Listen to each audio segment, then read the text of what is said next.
Saudara, kami lanjutkan perbincangan kami mengenai survei kepuasan publik mencapai 70% dilakukan survei Litbang Kompas dan kemudian diturunkan di harian Kompas kemarin. Apakah ini kemudian, ini perbincangan kami akan mengarah ke sini, ini akan juga menjadi modal bagi terutama Presiden Jokowi untuk mengendorse calon presiden berikutnya. Nah, kenapa saya bilang di bagian kedua ini saya akan lebih mengarah ke sana, karena sudah lengkap nih tamunya bersama kehadiran Kang Pipin Sofyan, Jubir PKS. Assalamualaikum, Kang. Waalaikumsalam, Mas Bayu. Terima kasih waktunya. Kita bergabung bersama Bang Andreas Hugo Pereira dari PD Perjuangan dan juga Mas Yohan Wahyu dari tim Litbang Kompas. Saya langsung ke Kang Pipin. Orang langsung melihat ini bagus bagi Pak Jokowi Maruf Amin, juga bagi PD Perjuangan, dan kemudian ada kaitan dengan Presiden Jokowi selama ini cawe-cawe untuk mengendorse calon penerusnya. Kang Pipin melihatnya? Ya, saya kira kita bersyukur ya. Dengan berbagai hasil survei ini tentu kita mengapresiasi apa yang dilakukan oleh Litbang Kompas ya. Dan bagi kita ketika melihat bahwa persepsi publik terhadap pemerintahan ini baik, tingkat kepuasan, tentu ini menjadi salah satu apresiasi publik terhadap kinerja pemerintahan. Meskipun kami partai oposisi, tentu kami mengapresiasi itu. Jadi langkah-langkah yang dilakukan. Tapi nah, yang saya tunggu tapi karena oposisi. Jadi saya ingin melihat dulu dari sisi metodologi yang digunakan oleh Litbang Kompas ya, Mas Wahyu. Saya mohon izin karena saya juga tahu diskusi dengan beberapa. Kang Pipin ini juga tim Litbangnya PKS, Mas Wahyu. Jadi saya tim Litbang PKS. Saya dulu bekerja sempat dengan Akses Survei, kemudian dengan Puskapol ya. Saya kira dari sisi metodologi, saya memahami bahwa panel survei yang dilakukan, jadi ada responden berulang yang dilakukan oleh survei Litbang Kompas ini, memang memiliki kelebihan dan kekurangan. Nah, ada sekurang-kurangnya ada dua kekurangan yang harus dipahami. Saya kira ini penting ya, untuk melihat bahwa tingkat kepuasan kita apresiasi karena survei harus dilawan dengan survei. Tapi memang panel survei ini ketika responden berulang ditanya dengan waktu yang berbeda, maka ada dua kelemahan. Yang pertama adalah keletihan responden. Jadi responden itu ada keletihan karena dia sebelumnya ditanya survei oleh Litbang Kompas, kemudian ditanya lagi. Yang kedua adalah tidak otentik. Jadi dia sudah ada persiapan terlebih dahulu. Ketika mau ditanya, dia tahu, oh saya akan ditanya ini, maka jawaban saya A, B, C, dan sebagainya. Dan ini memang mempengaruhi akurasi ya, akurasi data yang akan diterima. Jadi bagi kami, memang yang paling bagus itu, yang lebih akurat adalah ketika organik survei. Jadi memang respondennya memang baru, kemudian dicari dengan metodologi random sampling yang rigid. Mungkin beberapa lembaga survei kami biasanya pakai Kisgrid dan sebagainya. Jadi ada acak ulang karena ditanya ada kebaruan. Dia bertanya kepada orang, oh dia nggak tahu bahwa sebelumnya dia akan disurvei gitu. Tetapi saya kira itu pilihan Litbang Kompas ya, dan saya kira ini juga kalau dilihat dari Litbang Kompas, pembiayaan dari Kompas, kami percaya itu. Tetapi menggunakan panel survei memang kelebihannya relatif mungkin relatif lebih cepat dan sebagainya.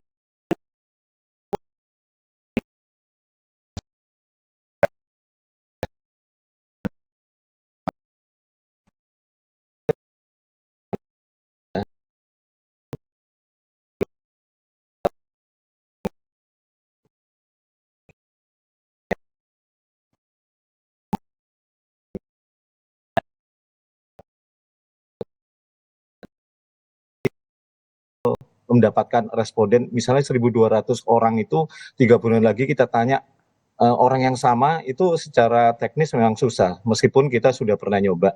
Ini mungkin lebih ke perpaduan. Jadi perpaduan itu artinya sebagian besar itu mungkin 50-50, 70-60, 70-30, 40-60 itu ada responden yang sama, tapi sebagian besar adalah baru. Artinya memang ini kita lebih menekankan ke longitudinal survei gitu ya. Kita menekankan dengan pertanyaan yang sama, berharap respondennya sama, tapi memang di lapangan tidak mungkin itu. Akhirnya memang ini lebih ke perpaduan antara panel survei dan longitudinal survei. Meskipun ini bobotnya lebih banyak ke longitudinal survei, karena setiap kali survei kita melakukan sampling ulang ya. Jadi ada beberapa responden yang nge-grab sama gitu ya. Itu hanya kebetulan karena desanya sama, wilayahnya sama, tapi secara umum proporsi kita penyebarannya kita lebih banyak gitu ya. Jumlah desa yang kena sampel gitu, kabupaten kota yang kena sampel, kita relatif lebih menyebar gitu ya.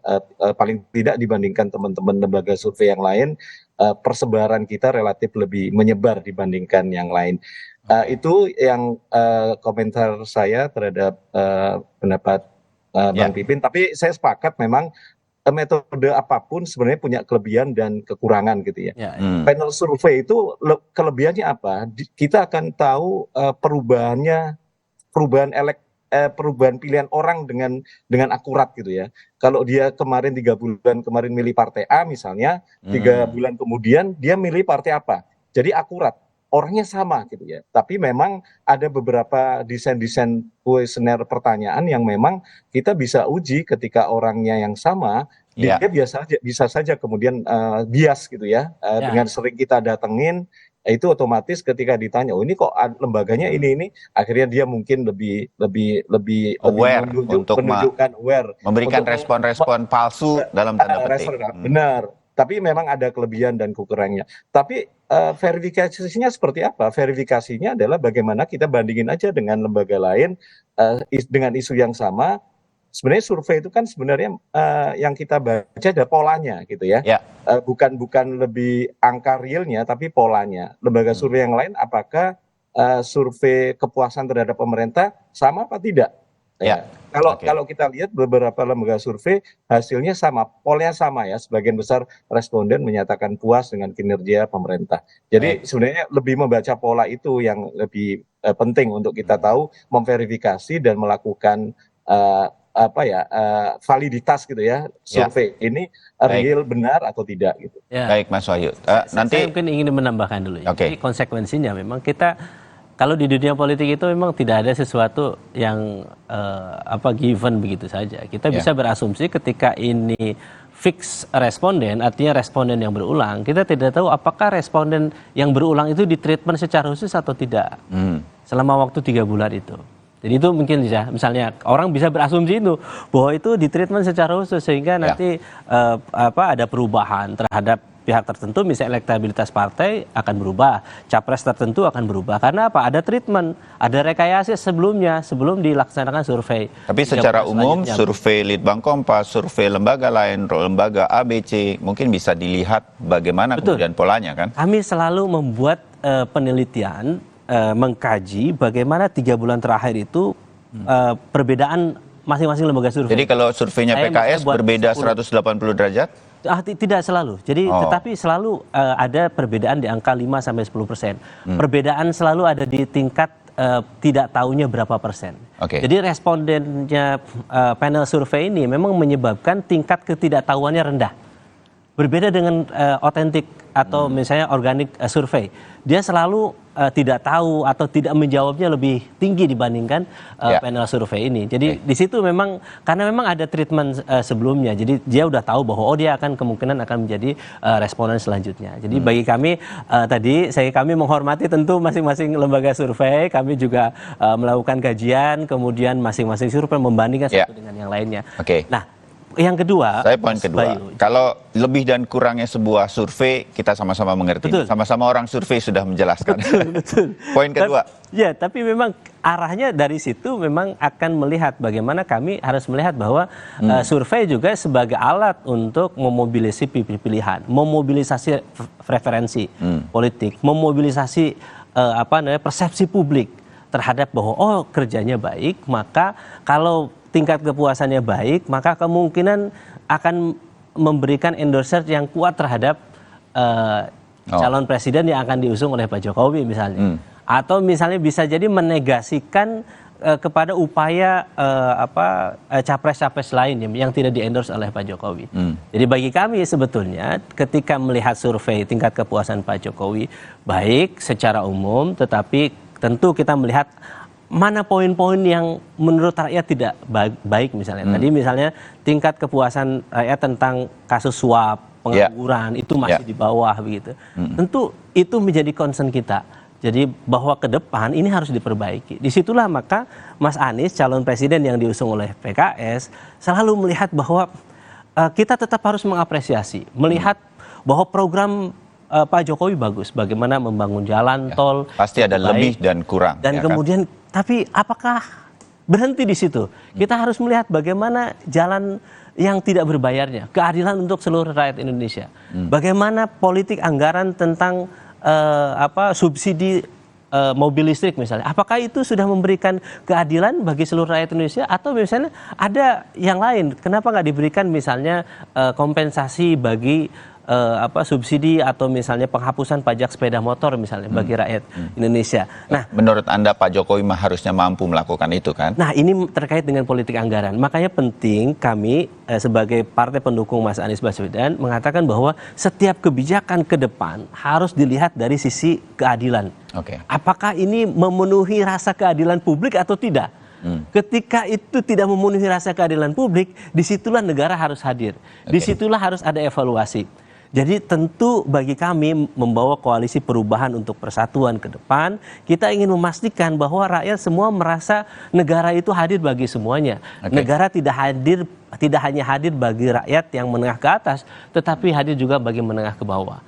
Nah, yang ketiga menurut saya adalah, ini poin penting, tingkat kepuasan itu harus dilihat juga bahwa ada tingkat kenaikan utang negara yang sangat besar di era Pak Jokowi. Pak JK bilang bahwa ini sepanjang masa kemerdekaan kita 1.000 triliun per tahun untuk membayar pajak. Sekarang kurang lebih 7.800 triliun utangnya Pak Jokowi. Tingkat kepuasan tinggi tetapi ditopang oleh utang negara yang juga lebih tinggi. Jadi saya bisa bayangkan kalau dalam satu keluarga, misalnya pembangunan rumahnya bagus, kemudian ternyata utang bapaknya itu besar. Siapa yang bayar? Anak-anaknya. Disitulah tentu akan berpikir anaknya, bagaimana ya cara saya nanti membayar utang pembangunan yang dilakukan oleh bapak saya, kemudian utangnya itu harus saya yang membayar. Bagaimana cara saya membayar utang itu? Nah, saya kira pada posisi itu tingkat kepuasan sementara akan membahayakan tentang masa depan bangsa kita. Kita dapat poinnya. Kita mengkritik. Saya mau ke Bang Andreas. Poin kedua dari Kang Pipin, keadilan untuk rakyat 70%, belum 100%, begitu kan? Yang ketiga, utang negara yang meningkat di era Presiden Jokowi dan juga Ma'ruf Amin. Bang Andreas. Ya, yang pertama tadinya kita bicara soal hasil survei. Kemudian yang kedua, ya ini pandangan dari Kang Pipin tentunya. Tentu saya pertama mau bicara dulu melanjutkan dari apa yang hasil survei. Saya kira silakan. Sebagai orang yang bergerak di dalam dunia politik, referensi terhadap hasil survei itu kita punya semua gitu. Dalam arti kita juga melihat dari hasil-hasil survei yang lain gitu. Dan yang kita perhatikan itu adalah trennya gitu. Tren daripada beberapa lembaga survei. Tadi persis seperti apa yang disampaikan oleh Mas Wahyu, bahwa saya juga melihat ini bahkan dari 2-3 tahun atau awal dari pemerintahan Pak Jokowi periode kedua ini sudah dilakukan survei-survei yang tadi kalau metodenya itu adalah longitudinal survei itu gitu. Dan melihat tren untuk bagaimana tingkat kepuasan, tingkat dukungan terhadap Pak Jokowi. Dan itu memang relatif berada pada posisi yang stabil meningkat gitu. Bahkan di atas angka rata-rata pada umumnya dari pemerintahan-pemerintahan di akhir masa jabatannya gitu. Sehingga memang kalau sekarang ada kecenderungan rebutan pada kotel efek dari Pak Jokowi, inilah situasi yang terjadi gitu. Bahwa kalau Kang Pipin dan kawan-kawan mengambil posisi yang berbeda itu sah-sah aja gitu kan, dan kemudian mengambil posisi berbeda, kemudian seperti yang tadi Kang Pipin sampaikan. Tapi kan apa yang dilihat oleh publik ini kan adalah fakta yang kemudian diserap di dalam opini mereka untuk kemudian inilah hasil survei yang ada gitu. Ya saya menghormati pandangan yang berbeda gitu, tetapi kita juga tidak bisa ya begitu saja menegasikan hasil-hasil survei dari lembaga-lembaga survei yang mempunyai kredibilitas. Seperti apa yang dilakukan oleh Kompas, ada beberapa lembaga survei lain. Ya kita juga tahu memang bahwa ada lembaga survei yang melakukan ini untuk kepentingan untuk kepentingan campaign, dalam arti untuk pembentukan opini. Kalau Bang publik, Andreas kita tahu. menilai survei Litbang Kompas gimana? Ada yang menunggangi? Ya, saya dari dulu saya perhatikan salah satu tolok ukur itu adalah pada lembaga survei Kompas gitu. Kita semua tahu artinya bagaimana posisi Kompas di dalam setiap proses politik yang ada di Republik ini. Sehingga ya Kompas adalah salah satu tolok ukur gitu. Ini bukan karena Mas Bayu tanya gitu atau ada Mas Wahyu tanya gitu. Tapi itu dari dulu gitu. Saya melihat itu, dan juga di PDI Perjuangan kami melihat Kompas sebagai salah satu tolok ukur di dalam melihat membaca dan kemudian memotret opini publik, karena itu penting gitu.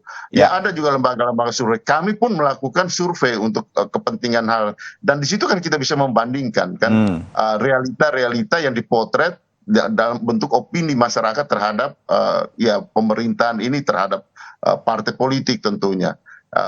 Bahwa kemudian metode itu bisa berbeda gitu, tetapi kecenderungan hasil itu yang kemudian menjadi tolok ukur, menjadi patokan kita gitu di dalam ya tentu ya membuat referensi untuk pengambilan keputusan gitu. Dan hasilnya juga masih ada kekurangan.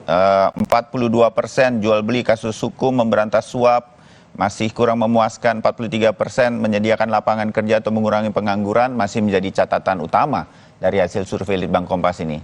Bang Andreas? Betul. Justru itulah hal yang bagus, dalam arti apa? Bahwa kita tahu bahwa tidak ada pemerintahan yang sempurna, termasuk apa yang dilakukan, apa yang terjadi pada Pak Jokowi, dan itu yang kalau kita tanya, kalau kita secara random bertanya dan berdialog dengan masyarakat, nah itu yang kemudian ekspresi yang muncul gitu. Kan kami ini juga kan sering ke bawah ke masyarakat dan bicara dialog dengan masyarakat. Nah, apa yang mereka ekspresikan itu ya kelihatan di hasil-hasil survei yang mempunyai tingkat validitas dan kredibilitas yang tinggi itu gitu. Nah ini kan jadi ukuran buat kami gitu, melihat bagaimana potret-potret yang dilakukan oleh lembaga-lembaga survei ini terhadap realita politik yang ada di masyarakat gitu. Nah saya melihat bahwa cerminan hasil survei ini betul. Kalau kita perhatikan masalah hukum itu masih banyak hal yang ya perlu menjadi perhatian dan perbaikan. Tapi ada hal-hal baik yang disampaikan itu juga fakta. Misalnya tadi yang berkaitan dengan ekonomi, harga-harga. Ini kan kita lihat kemarin kan terasa gitu bagaimana harga itu relatif stabil di masa Lebaran kemarin, bulan puasa, dan itu kemudian terpotret di dalam hasil survei yang dilakukan oleh Litbang Kompas ini gitu, tingkat kepuasan publik ini gitu. Jadi saya kira kita ya bisa berbeda pendapat mengenai hal-hal yang berkaitan dengan metodologi, tapi ya tren itu penting untuk menjadi tolok ukur kita secara real melihat sebuah hasil survei. Gitu. Sedikit Bang Andreas, poin ketiga dari Kang Pipin, ekonomi stabil, baik setelah pandemi, tapi ada utang negara yang membengkak. Ya, utang negara, saya kira setiap negara mempunyai hutang, bahkan Amerika Serikat sendiri pun mempunyai hutang yang membengkak gitu. Nah, persoalannya bagaimana pemanfaatan daripada hutang itu dan bagaimana pengembalian. Saya kira inilah ya para ahli pembangunan, studi pembangunan, ahli ekonomi tentu melihat bagaimana kemampuan dari negara tersebut mengembalikan hutang dan dari mana sumber hutang itu. Kalau kita lihat sekarang, kalau perkembangan beda dengan dulu ketika kita lebih banyak mengambil hutang luar negeri. Sekarang kan bagaimana kita hutang itu adalah hutang ya di samping dari luar negeri, tapi lebih banyak hutang dalam negeri. Jadi dan kemudian bagaimana kemampuan negara menggunakan hutang-hutang itu pada bidang-bidang yang produktif sehingga dengan demikian kita bisa mengembalikan hutang-hutang. Misalnya untuk pembangunan jalan tol. Karena dengan demikian kita bisa membayar lagi dari pembayaran tol yang dilakukan. Jadi ada hal-hal yang juga harus kita lihat secara objektif dalam arti hutang itu tidak selalu buruk dalam arti bagaimana kita mengembalikan, bagaimana kita bertanggung jawab terhadap hutang yang dibuat oleh kita sendiri gitu. Nah itu saya kira di dalam prinsip pembangunan dan prinsip orang bekerja itu adalah hal yang biasa gitu.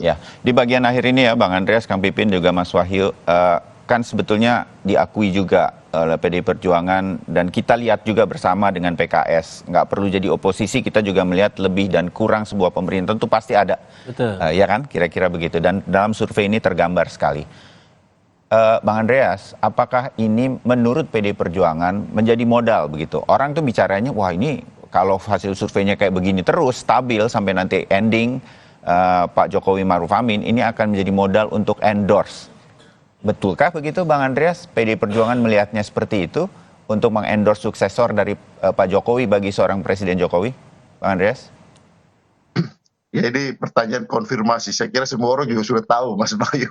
Dalam arti ya, artinya PDI Perjuangan mengusulkan ya di sini ada Pak. Tapi kan Pak Jokowi itu nggak ada dua gitu.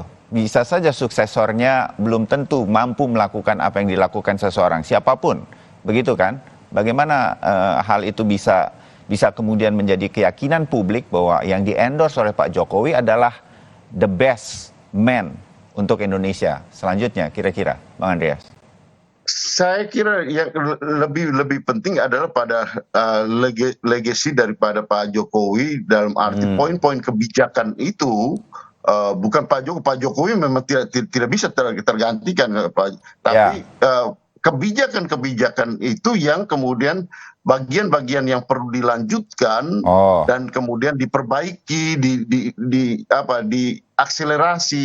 Nah ini yang penting dan figur ini ya kita sudah punya figur yang kita tahu bahwa dia mempunyai kapasitas untuk itu gitu. Yaitu ada pada Mas Ganjar gitu. Bagaimana dengan pengalaman yang beliau miliki, bagaimana dengan hubungan antara beliau dengan Pak Jokowi, sehingga dengan demikian proses itu bisa berjalan, bahkan kita berharap bukan hanya melanjutkan tapi mempercepat apa yang sudah dilakukan oleh pemerintahan Pak Jokowi ini pada aspek kebijakan-kebijakan tadi gitu. Nah saya kira ini yang penting untuk kemudian, dan itu ya terus terang dari kami melihat bahwa ada pada figur Pak Ganjar sehingga kemudian keputusan itu dibuat oleh itu. Saya terbatas waktu Bang Andreas, saya harus kasih kesempatan Kang Pipin untuk menanggapi ini. Kang Pipin. Jadi Pak Jokowi ya sebagai presiden mengendorse ya sah-sah saja, silakan saja. Misalnya beliau mengendorse partainya beliau PDIP, beliau kemudian mendukung partai yang di PDIP. Tapi ketika cawe-cawe kemudian ke partai-partai yang lain, nah di sini menurut saya terus yang jadi persoalan. Yang kedua misalnya ketika endorse itu tidak hanya endorse statement, tetapi ternyata misalnya ada mobilisasi sumber daya misalnya. Ada menggunakan fasilitas negara misalnya untuk membantu capres tertentu supaya elektabilitasnya tinggi misalnya, supaya dapat dukungan tidak hanya statement gitu secara normatif, tetapi ada mobilisasi untuk misalnya mengarahkan aparat misalnya, atau misalnya ada upaya untuk menjegal calon yang lain, ada upaya untuk misalnya melakukan kriminalisasi dan sebagainya. Di situ yang tentu kita akan melakukan perlawanan. Jadi bagi kita adalah Pak Jokowi memang lebih baik beliau sebagai negarawan, kita dorong beliau husnul khotimah, akhir yang baik, memberikan keteladanan bagi semua, berdiri di atas semua kalangan, menjadikan pertarungan pilpres dan pemilu ini menjadi fair buat siapapun, sehingga beliau punya legacy yang luar biasa ke depan ketika melihat 2024 itu beliau selesainya dengan baik, dengan performa yang terbaik. Dan beliau bisa diterima, siapapun presidennya akan menghormati beliau. Jadi menurut saya adalah ini tantangan ke depan. Kita harus mengajak semua pihak termasuk untuk Pak Jokowi untuk membangun fair play, Ya. main secara fair. Oke. Ini semua poin utama bagi kita itu. Oke. Jadi Ini poin-poin mendukung, yang menarik. Misalnya silahkan Pak Ganjar, tetapi jangan sampai ada mendapatkan informasi, oh ini ada penjagalan terhadap calon Ya. tertentu misalnya. Apalagi informasi terhadap calon kami yang mungkin di luar pemerintahan, didukung oleh PKS, Demokrat, dan Nasdem. Sehingga tadi upaya untuk bagaimana menggagalkan ini Ya. tercium gitu, dan ini saya kira tidak baik. Jadi Oke. Pak Jokowi harus berbicara kepada publik bahwa saya akan memberikan kepada kesempatan. Tidak ada upaya saya untuk menjegal Mas Anies Baswedan misalnya. Sampaikan saja sehingga isu yang beredar ini tidak benar begitu. Baik. Nah, pada titik itu saya kira harus disampaikan Ya. oleh Pak Jokowi. Kita dapat poinnya dari Kang Pipin Sofyan, jubir PKS. Terima kasih juga buat Bang Andreas Hugo Pereira, Ketua DPP PD Perjuangan, dan saya yakin Mas Yohan Wahyu masih akan ada survei Litbang Kompas lagi, dan kita akan bicara lagi berkaitan dengan itu. 3 bulan ke depan mungkin saja sudah banyak sekali perubahan yang terjadi dengan situasi-situasi yang tadi disampaikan. Terima kasih untuk diskusinya. Mungkin saya mengundang duluan Bang Andreas, Mas Wahyu, dan juga Kang Pipin untuk ngobrol lagi lebih panjang lagi nanti. Kita sediakan waktunya lebih panjang nanti di Sapa Indonesia Pagi. Sampai bertemu. Terima kasih. Terima kasih. Selamat pagi, salam Assalamualaikum. sehat. Waalaikumsalam.